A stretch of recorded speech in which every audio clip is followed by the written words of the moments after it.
Hello everyone, Swan Princess here, and let us welcome back to some more of regular movie reviews.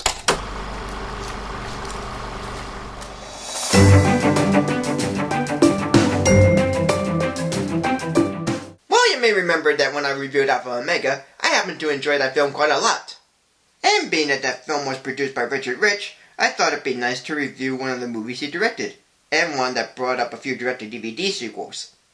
And is within the same line as Alpha and Omega, as a movie that I enjoyed from him.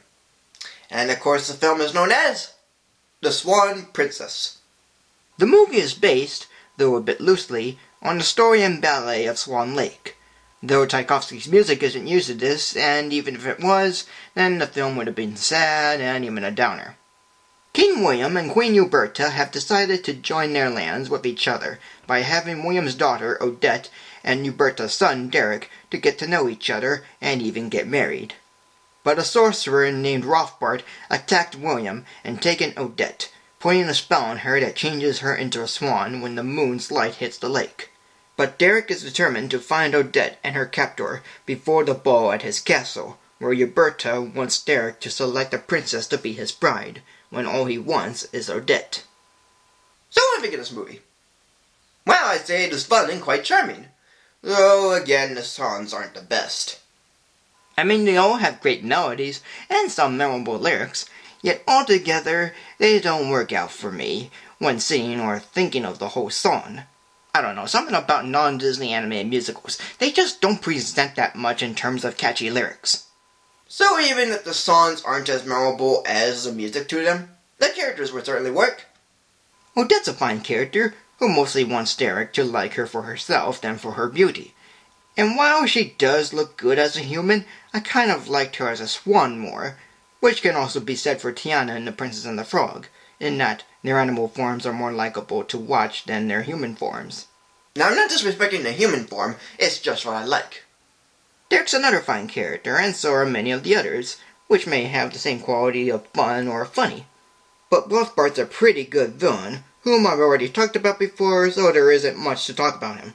And Odette's friends are kind of enjoyable too. Jean Bob is good, thinking he's a prince that's been turned into a frog. Puffin's a pretty good one, pretty much making commands and being a lieutenant, which is what he calls himself.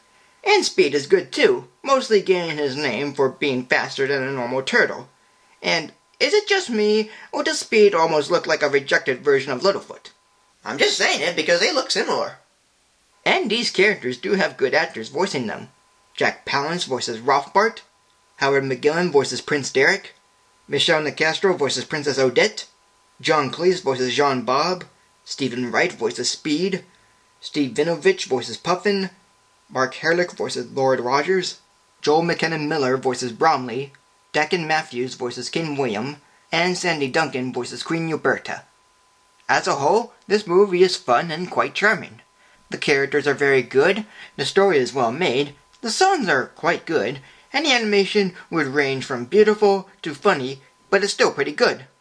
Director Richard Rich did present a charming little tale that has interesting visuals, fun characters, and memorable yet at times forgettable songs. And it still remains to be my favorite movie from him, as a director that is. So today, this movie will get a rating of 3.5 stars. Thank you for joining me.